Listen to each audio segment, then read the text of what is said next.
जो मौलवी मुल्ला है वो तो बिल्कुल ही उसी के खिलाफ हैं। तो अभी आप मुझसे पूछेंगे कि नाजिया आप मुसलमान हैं, आप बताइए कि चार शादियां बहुत अच्छी चीज है।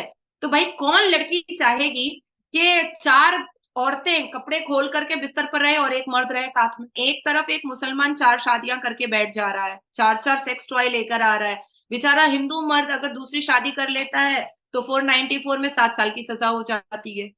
99% मेरे सर्कल जो होते हैं वो हिंदू हैं, but I always feel secure. मैं कोशिश करती हूँ कि मैं मुस्लिम पाड़ा मोहल्ला ना जाऊं, क्योंकि वो आंख से ही बलात्कार कर देते हैं। दोपहर आपने हिजाब नहीं लिया तो उनको ऑब्जेक्शन है, लड़की थोड़ी सी सुंदर दिख गई है तो फिर उनको उनका दिल मचल जाता है तुरंत। तो भाई इनकी आंखों से लेकर के देखिए, हिंदू लड़कियों को ट्रैप कर करके ये कितना फंसाते हैं और कितना धर्म परिवर्तन करवाते हैं। कितना लव जिहाद का मैटर हम लोग देखते रहते। पाकिस्तान के लोग कहते नहीं हम भाई इस्लाम के मसीहा हम आपको बचाएंगे। ऐसा क्यों है मैम? पाकिस्तान हमेशा ये अफवाह उड़ाता रहता है कि हिंदुस्तान के जो मुसलमान हैं वो बहुत डिप्राइव हुए हुए हैं।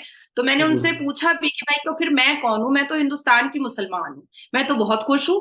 इवन मैं तो मतलब अपने माँ बाप का शुक्रिया अदा करती हूँ कि उन्होंने मुझे हिंदुस्तान में जन्म दिया और मैं बच गई। कुरान और संविधान को सामने रख करके अपनी जिंदगी को खूबसूरत बनाने वाले लोगों का जैसे लोग मुसलमानों का की इज्जत है हिंदुस्तान में। लेकिन देखिए पाकिस्तान में और हर वक्त इनके दिमाग में ठरकबाजी लगी रहती है। आई एम सो सॉरी मैं ऐसा अल्फाज यूज कर रही हूँ।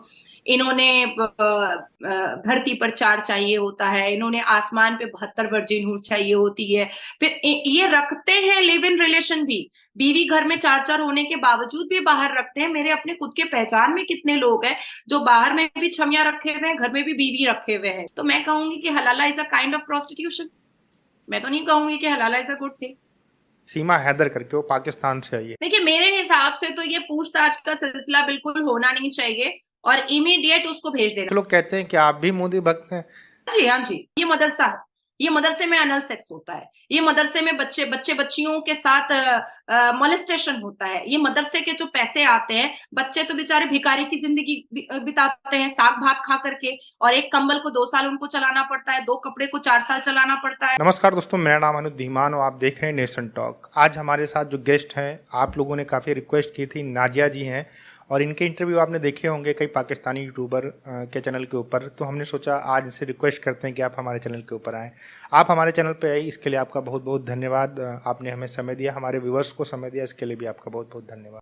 थैंक यू सो मच मुझे इनवाइट करने के लिए। और जब भी ये सुनने में आता है ना कि बहुत लोग कह रहे थे कि नाजिया को लाया जाए, तो बहुत अच्छा फील होता है, लगता है सुकून मन में मिलता है कि शायद मैं सही बोल रही हूँ, शायद लोगों को सच सुनना बहुत पसंद आ रहा है, क्योंकि सच बोलने वालों की तादाद बहुत कम हो गई है। तो बहुत अच्छा लगता है। लोग आपसे प्यार इतना करते हैं तो फिर आपकी डिमांड भी रहती है, लोग चाहते हैं कि आपकी बातें सुने। Thank you, thanks a lot. इसी प्यार की वजह से तो टिकी हुई हूँ ना। अच्छा मैम, भारत के जो मुस्लिम हैं वो भी ये कह रहे हैं कि यूसीसी से जो है इस्लाम को खतरा है। इस्लाम की जो रीत रिवाज है उनको जो है कहीं ना कहीं खतरा है, इस वजह से यूसीसी नहीं आना चाहिए। इस पर आप क्या कहेंगे? इतना तो बहुत सारी बातें बताई हैं आप। जो इंडियन मुस्लिम हैं वो इसको जो है, और ख़ासकर जो महिलाएं हैं वो भी ये चीज़ कह रही है। मुस्लिम महिलाएं जो हैं वो कह रही हैं कि भाई तलाक सही है। तलाक वाला जब बात हो रही थी उस समय कुछ महिलाएं कह रही थी तलाक वाला सही है, और इसके अलावा हिजाब वाला सही है। इसके अलावा बहुत सारी चीज़ों का सपोर्ट करती हैं, मुस्लिम महिलाएं भी सपोर्ट करती हैं। और जो मौलवी मुल्ला है वो तो बिल्कुल ही उसी के खिलाफ हैं। तो इस पर आप क्या कहेंगे? देखिए महिलाएं जो सपोर्ट करती हैं हिजाब जैसी चीज को, या यूसीसी नहीं होना चाहिए, या तलाक जैसी चीज को, हलाला जैसी चीज को, वही महिलाएं सपोर्ट करती हैं। उनका थोड़ा सा बैकग्राउंड देखिएगा, किसी ना किसी ऑर्गेनाइजेशन से जुड़ी हुई हैं, और वो ऑर्गेनाइजेशन किसी ना किसी पार्टी को, पॉलिटिकल पार्टी को सपोर्ट करता है। जी। अगर मैं गलत हूं तो भाई मुझे मुझे काउंटर किया जा सकता है।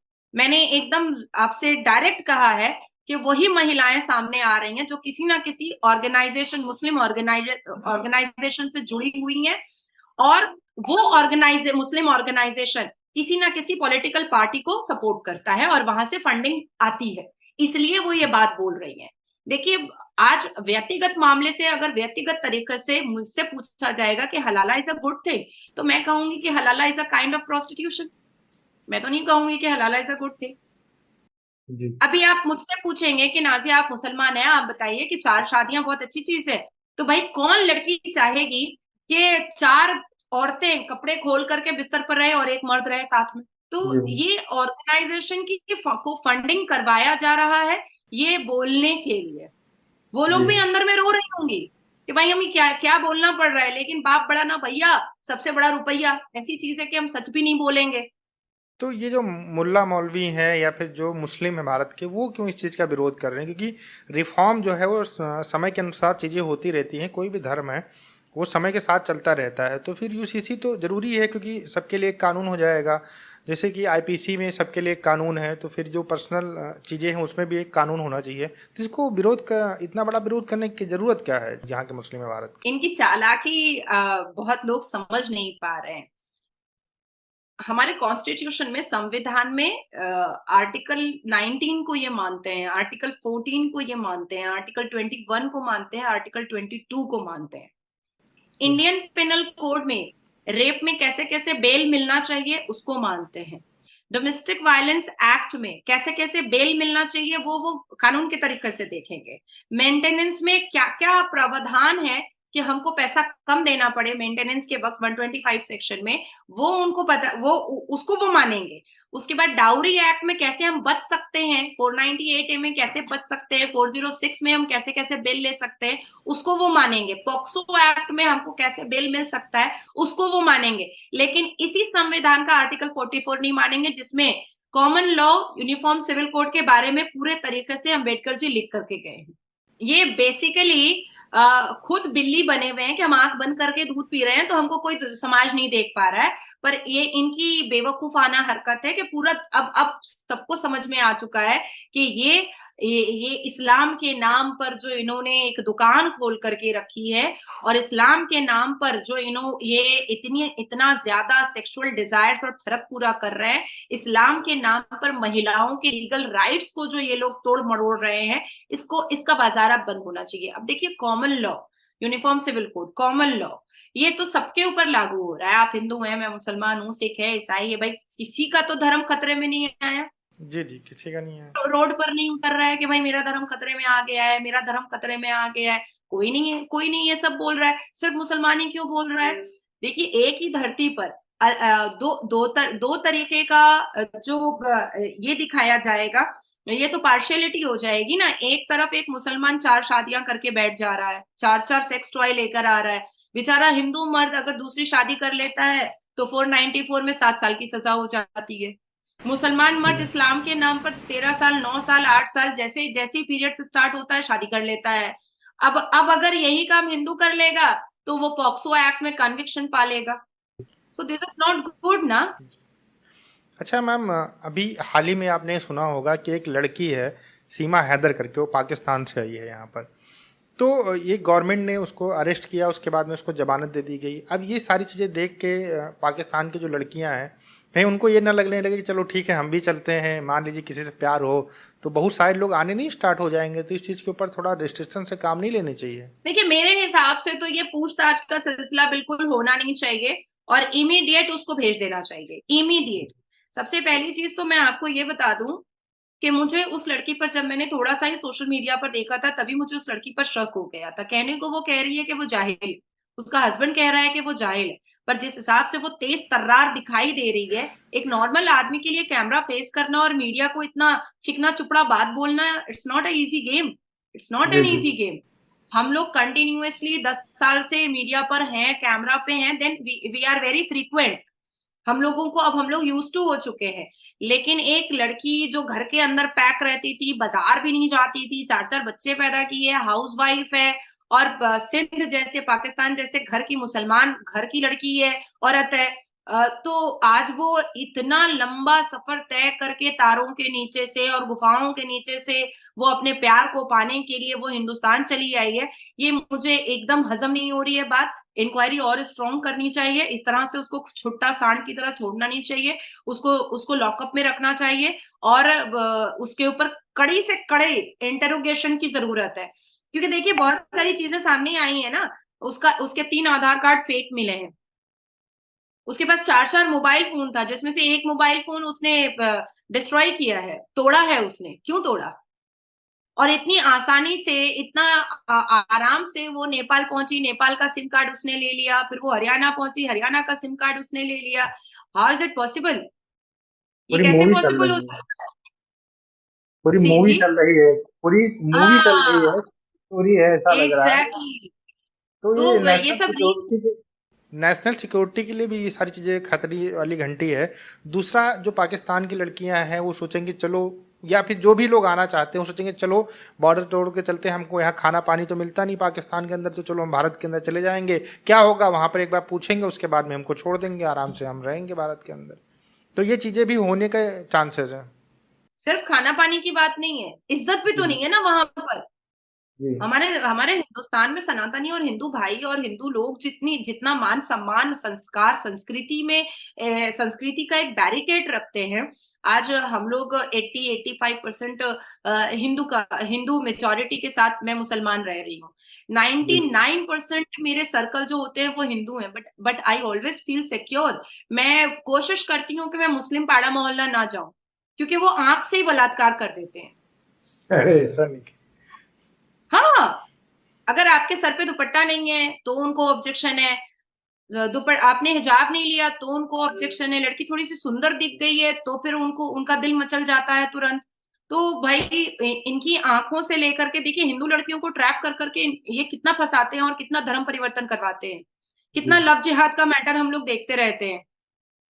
देखिए, सिर्फ पाकिस्तान की लड़कियां जो हैं, हर रोज आप देखिएगा 2-4 लड़कियां निकल जाती हैं बूम लेकर के, सबसे पूछते रहती हैं हम हिंदुस्तान का लड़का बहुत अच्छा लगता है, हिंदुस्तान का लड़का बहुत अच्छा लगता है। देखिए, सनातनी और हिंदू भाई जो होते हैं वो एक वक्त पर एक जिंदगी में एक ही बीवी रखते हैं। तो जी अपने आप में मैं पाकिस्तानी लड़कियों का या मुसलमान हिंदुस्तानी लड़कियों का मैं दर्द समझ रही हूँ कि भाई यहाँ पर 4 शादियां करते हैं, फिर 72 हूर की लालच में रहते हैं, वर्जिन हूर की लालच में रहते हैं। लेकिन इसका मतलब ये नहीं है कि पाकिस्तान से कोई भी मुंह उठा करके चला आएगा और उसको यहाँ आसरा और शरण मिल जाएगा। मैं इस चीज के बिल्कुल खिलाफ हूँ, इमीडिएट। और देखिए आप इस चीज को, इस पूरी स्टोरी में शहबाज शरीफ ने अपनी एक भी टिप्पणी नहीं दी है, जी जी अपना एक बिल्कुल। भी स्टेटमेंट नहीं दिया है वहां पर। अरे भाई, वहां के लोग कह रहे हैं कि तुम उसको उसको भेजो, उसको उसका कत्ल कर दिया जाएगा। जिस देश की वो लड़की है, कत्ल करे मारे काटे जो करे वो समझे, हमने क्या लेना देना है, हमने क्या जी जी मतलब है। बिल्कुल। तो हाँ और देखिए, अभी इंडिया जो है जीडीपी में इतना ग्रोथ कर चुका है, इकोनॉमिकल इतना ग्रोथ कर चुका है, पूरी दुनिया में इंडिया को सर्वप्रथम देखा जा रहा है। तो पाकिस्तान हनी ट्रैप क्यों नहीं करवा सकता है? पाकिस्तान बिल्कुल ये बिल्कुल। साजिश क्यों नहीं कर सकता है? अभी पाकिस्तान एक एक बच्चों के साथ एक औरत को भेज करके, वो अगर ये कोई साजिश रखा भी होगा तो इमीडिएट तो करेगा नहीं, नहीं नहीं। नहीं। बहुत वक्त लेकर के ही करेगा। अब उसकी जी उस वो लड़की आई है, अब रो पीट करके उसके फिर खानदान वाले बोलेंगे कि हम अपनी बेटी से मिलने के लिए आएंगे। तो भाई जी हमने तो जी धर्मशाला खोलकर हिंदुस्तान में नहीं रखा है ना पाकिस्तानियों के लिए। भाई आपने जी मरना जी है, कटना है, जलना है, आपको पति के पैर के नीचे रहना है, वो सब सब आप अपना वहां कीजिए। वहां का गंदगी आपको हिंदुस्तान लाने का जरूरत नहीं है। जी जी। अच्छा मैम, पाकिस्तान जो है हमारा पड़ोसी मुल्क है, वो हमेशा मुस्लिमों का खुदा बनने की कोशिश करता है। वो ऐसा दिखाता है कि दुनिया के अंदर सबसे अच्छे जो मुस्लिम हैं वो सिर्फ पाकिस्तान के अंदर पाए जाते हैं, और वही इस्लाम को बचा सकते हैं। अगर वो ना होते तो अब तक इस्लाम ख़त्म हो चुका होता, भारत के मुसलमान ख़त्म हो जाते, अफ़गानिस्तान इराक मतलब पूरी दुनिया के मुसलमान ख़त्म हो जाते अगर पाकिस्तान अब ना होता।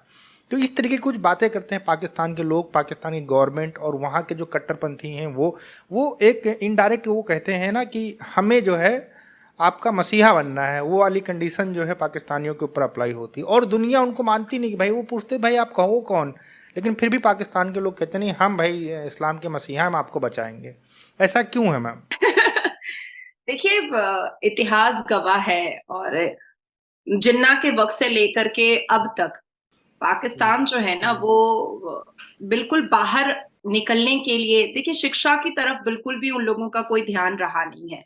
जिन्ना के बारे में अगर बात की जाए तो वो सुअर खाता था, पोर्क, जी ठरकी था ही वो। जितनी तरीके की ऐब एक इंसान के अंदर नहीं होनी चाहिए, एक मर्द के अंदर नहीं होनी चाहिए, वो जिन्ना के अंदर हुआ करती थी। और इतिहास के पन्नों को अगर उठा करके देखा जाए तो जिन्ना एक ऐसा इंसान था जिसने पावर और पोजीशन के लिए सिर्फ जमीन का बंटवारा नहीं किया, देश का बंटवारा नहीं किया, उसने दिलों का बंटवारा कर दिया है। जी और देखिए, नींव ही रखाई गई है, नींव रखी ही गई है कि हमको दुश्मनी करनी है। तो ये जिन्ना जो एक बीज बोकर गया है, ये वही फल है। जी, हम कभी कभी कहते हैं ना कि भाई अभी भी मैं थोड़ी देर पहले नेशनल न्यूज पर थी तो मैं वहां पर यही बात कह रही थी कि पाकिस्तान हमेशा ये अफवाह उड़ाता रहता है कि हिंदुस्तान के जो मुसलमान हैं वो बहुत डिप्राइव हुए हुए हैं। तो मैंने जी, उनसे पूछा भी कि भाई तो फिर मैं कौन हूं, मैं तो हिंदुस्तान की मुसलमान हूँ, मैं तो बहुत खुश हूँ।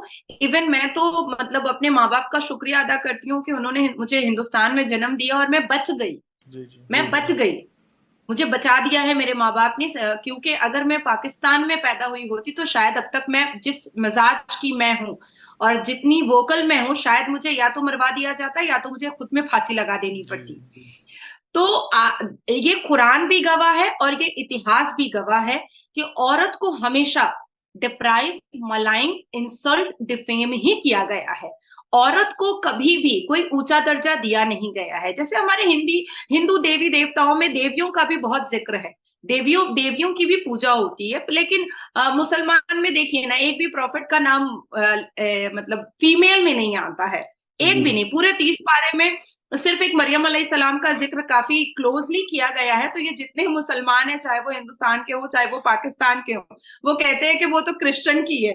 मरियम अलैहिस्सलाम के बारे में सूर्य मरियम, जब भी लड़कियां प्रेग्नेंट होती हैं तो ये कहा जाता है, घर के बड़े बुजुर्ग ही कहते हैं कि सूर्य मरियम पढ़ो तो लेबर पेन जो है उसमें बहुत सहूलत होती है और जो तकलीफ होती है प्रेगनेंसी के दौरान वो कम होता है। लेकिन फिर यही मुसलमान कह देते हैं कि अरे वो तो क्रिश्चियन की है, उस बीबी मरियम अलैहिस्सलाम। तो हम ये पूरा कुरान गवाह है, इतिहास गवाह है। अब रही बात आपने पाकिस्तान की कही है, तो जिसके पास बुद्धि नहीं है, मतबुद्धि जिसकी मारी जा चुकी है, जिसको जिसको अक्ल समझ नाम की चीज नहीं है, जिसके दिमाग में सिर्फ लड़ना कैसे है, टेररिज्म फैक्ट्रीज कैसे बनानी है, जहालत कैसे फैलानी है, इन चीजों पर जिनका दिमाग लगा रहेगा वो कभी भी तरक्की नहीं कर सकते हैं। मैं बार बार कहती हूँ कि हर वो मुसलमान जो तरक्की पसंद होता है, हर वो मुसलमान जो इम्प्रूवमेंट और डेवलपमेंट को सलाम करता है, हर वो मुसलमान जो बदलते हुए माहौल में बदलता है, वही मुसलमान आगे बढ़ पाता है। देखिए हमारे हिंदुस्तान का इतिहास गवाह है कि हम उन मुसलमानों को तरजीह देते हैं और वैल्यू देते हैं जो वाकई में वैल्यू देने के काबिल होते हैं, जैसे एपीजे अब्दुल कलाम जी। जी, तो आज तक मैंने तो एपीजे एपीजे साहब की हर एक किताबें, हर एक एडिशन पढ़ी है, जितनी भी उन्होंने निकाली थी सब पढ़ी है मैंने। तो आज भी लोग उनको मतलब बहुत रिस्पेक्टफुली, बहुत मान, आदर, सम्मान के साथ उनको याद करते हैं।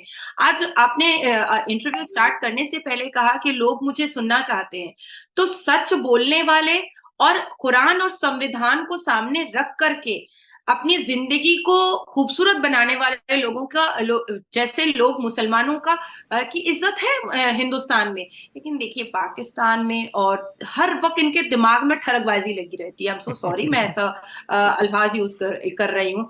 इन्होंने धरती पर 4 चाहिए होता है, इन्होंने आसमान पे 72 वर्जिन हूर चाहिए होती है। फिर ये रखते हैं लिव इन रिलेशन भी, बीवी घर में 4-4 होने के बावजूद भी बाहर रखते हैं। मेरे अपने खुद के पहचान में कितने लोग हैं जो बाहर में भी छमिया रखे हुए हैं, घर में भी बीवी रखे हुए हैं, बीवी बाल बच्चे सब है, लेकिन इनका दिमाग घूम फिर करके आ जाता है ठरक पर।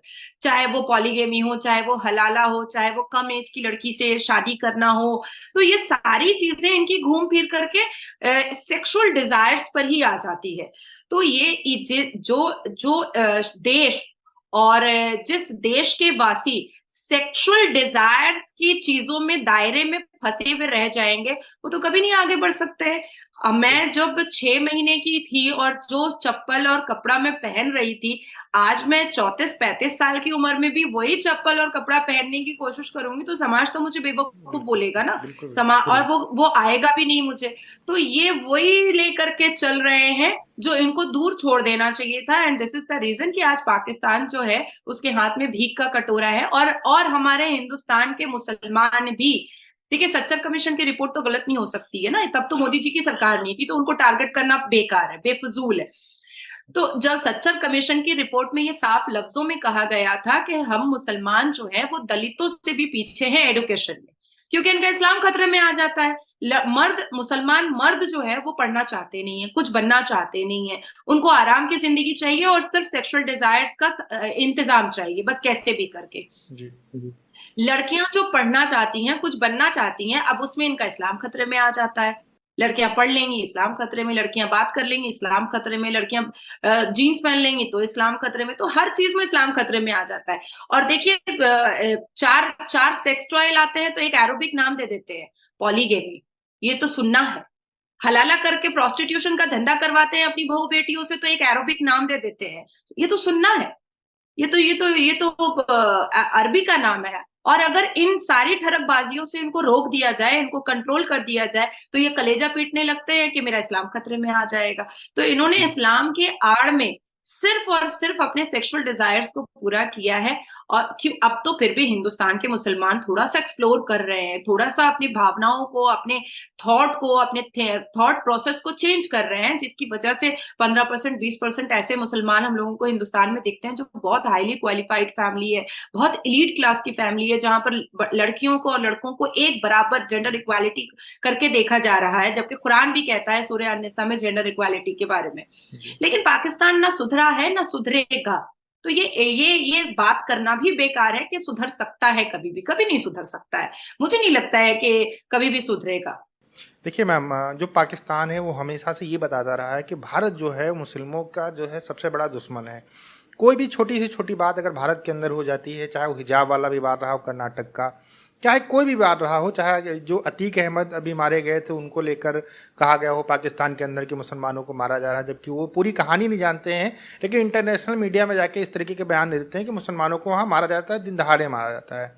अभी यूसीसी बिल आने वाला है, अब इसको लेकर पाकिस्तान की जो गवर्नमेंट है, पाकिस्तान की जो मीडिया है, प्रोपेगेंडा कर रही होगी कि इससे मुसलमान जो है, जो रिलीजन है वो भारत के अंदर खतरे में पड़ जाएगा, हिंदू अपने रूल वहाँ पर अप्लाई करना चाहते हैं। तो इसको लेकर आप क्या कहना चाहती हैं? देखिए, इसके दो तथ्य और सत्य सामने आ सकते हैं। एक कि अगर हिंदुस्तान के टॉपिक को लेकर के वो लोग न्यूज नहीं बनाएंगे तो डॉलर्स उनके पास आएंगे नहीं और उनका न्यूज कोई देखेगा नहीं। सबसे पहला रीजन तो ये है, क्योंकि देखिए पाकिस्तान में ना कोई इंप्रूवमेंट है, ना डेवलपमेंट है, ना कुछ नई चीजें बनती हैं, ना वुमेन्स एम्पावरमेंट की बात होती है, ना एजुकेशन अवेयरनेस की बात होती है, ना इन्वायरमेंटल सेमिनार्स होते हैं। तो ऐसी कोई भी चीज, या लीगल अवेयरनेस, ऐसी कोई चीजें तो होती नहीं है। तो जब ऐसी चीजें होती नहीं है तो वो न्यूज बनाएंगे किस पर, किस चीज पर बनाएंगे? और अपनी खुफिया राज को वो बता नहीं पाएंगे कि हम औरतों को डिप्राइव करते हैं, हम माइनॉरिटी की छोटी छोटी बच्चियों को, हिंदू बच्चियों को हम बंदूक की गोली नली रख करके हम उसको धर्म परिवर्तन करा के उससे निकाह कर लेते हैं, 12 साल 13 साल की बच्चियों को मंदिरें तोड़ते हैं। ये सब तो वो बता नहीं पाएंगे, नहीं तो वो ब्रॉडकास्ट और वो मीडिया ही को बंद कर दिया जाएगा। तो अब मोदी भक्ति से इनका घर चल रहा है, इनका चूल्हा चल रहा है, दाना पानी चल रहा है। जितना ये मोदी भक्ति दिखाते हैं वहां पर उतना न्यूज चलता है। ये एक बात हो गई है। दूसरी एक बात मैं आपको कहूंगी कि देखिए कुछ लोग कह रहे, मैम अब भक्ति से याद आया कि कुछ लोग कहते हैं कि आप भी मोदी भक्त हैं। जी हाँ जी, मैं हर उस इंसान की भक्त हूँ जो इम्प्रूवमेंट और डेवलपमेंट और हिंदुस्तान के हित में सोचेगा। मैं हर इंसान की भक्त हूँ। मैं एपीजे कलाम जी की भी बहुत बड़ी भक्त हूँ, मैं अटल जी की बहुत बड़ी भक्त हूँ। मैं तो कई बार मैंने काफी बड़े बड़े सेमिनार्स में कहा है कि मेरे हीरो तो अटल जी हैं।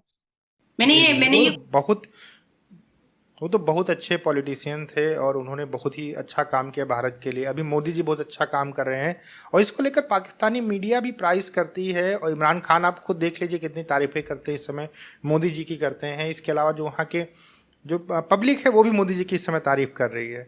तो ओवरऑल पाकिस्तान का सिनेरियो बना है कि वो अपने प्रधानमंत्री की तारीफें न करके भारत के प्रधानमंत्री की तारीफें कर रहे हैं इस समय, क्योंकि उनका प्रधानमंत्री तो कुछ कर नहीं रहा है। अभी तो हालिया में वीडियो कॉन्फ्रेंस में बेचारा ऐसे सहमा हुआ, मैंने कहा भी था कि शेर के सामने कुत्ता बैठेगा तो हाल तो यही होगा ना। और ये क्या है? ये पाकिस्तान के पार्लियामेंट में गधेड़ों की फौज है। पाकिस्तान के मिनिस्ट्री चेयर पे कौन है? ये तो गधेड़ों की फौज है। देखिए, जो देश शिक्षित नहीं होगा वो देश कभी तरक्की नहीं कर सकता है।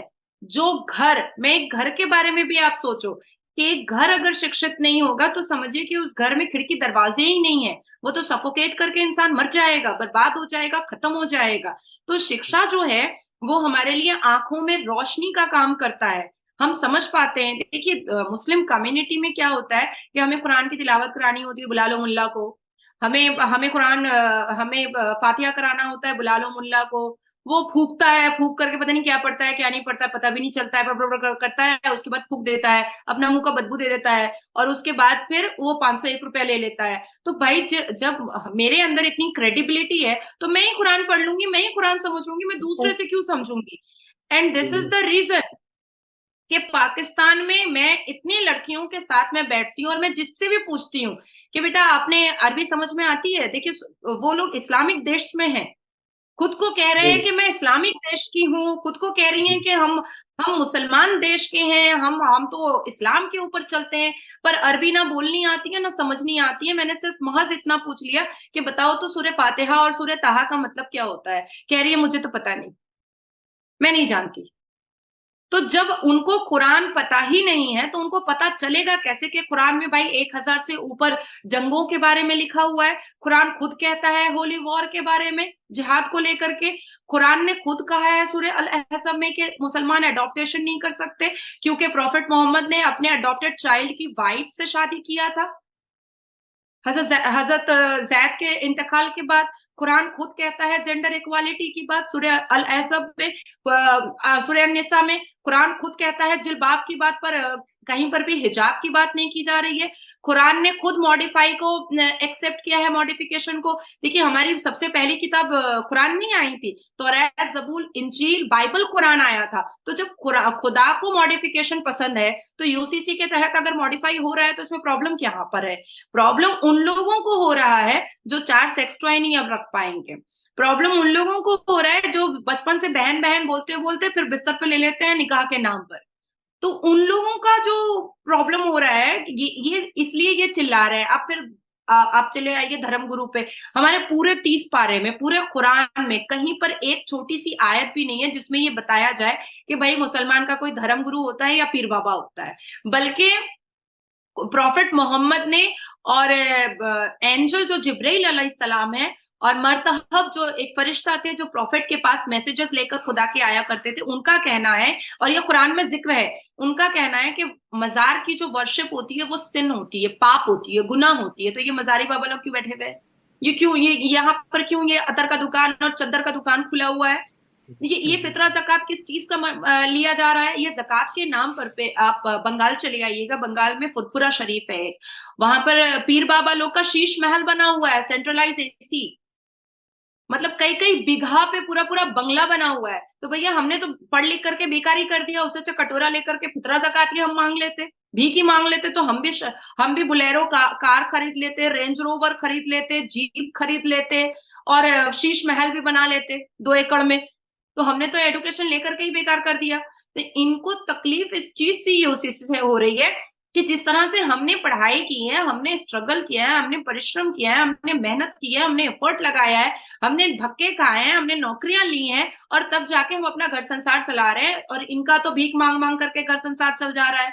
फू फू कर दिया, हो गया भैया, तो तलाक करा लो बैठा करके, 50,000 कट गया, क्योंकि लड़के के पक्ष में इन्होंने बात करनी है। इन्होंने कभी भी मुस्लिम कम्युनिटी में औरतों के पक्ष में कभी बात होती ही नहीं है, कभी नहीं बात होती है, सबके सब मर्दों के पक्ष में बात होती है। लेकिन इनका शरिया लॉ जो है ना वो मर जाता है, इनका शरिया लॉ खत्म हो जाता है जब मुसलमान लड़का रेप करता है। तब ये शरिया लॉ के हिसाब से उसका औजार नहीं काटते हैं चौराहे में खड़े होकर के, कहते नहीं है कि भाई चलो ये तो शरिया लॉ के हिसाब से तो इसको ये नापुंसक कर देना है मेरे को।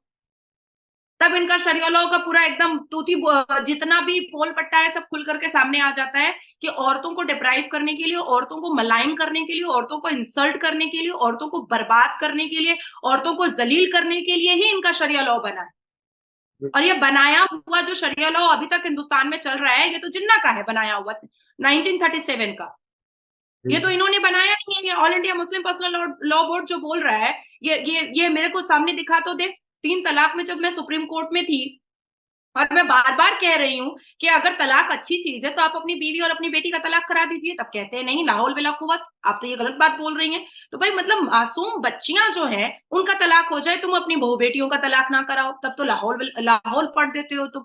तो ये जो पार्शियलिटी इनकी चल रही है, अब ये मदरसा है, ये मदरसे में अनल सेक्स होता है, ये मदरसे में बच्चियों के साथ मोलेस्टेशन होता है, ये मदरसे के जो पैसे आते हैं, बच्चे तो बेचारे भिखारी की जिंदगी बिताते हैं साग भात खा करके, और एक कंबल को 2 साल उनको चलाना पड़ता है, 2 कपड़े को 4 साल चलाना पड़ता है, ना अच्छा खाना, ना तेल, ना साबुन, कुछ नहीं मिलता है। लेकिन उसका जो फंड होता है, इसमें ये मौलवी मुल्ला के बच्चे कैथोलिक स्कूल में पढ़ते हैं, अंग्रेजी मीडियम में पढ़ते हैं, बड़ी बड़ी गाड़ियों में बैठते हैं।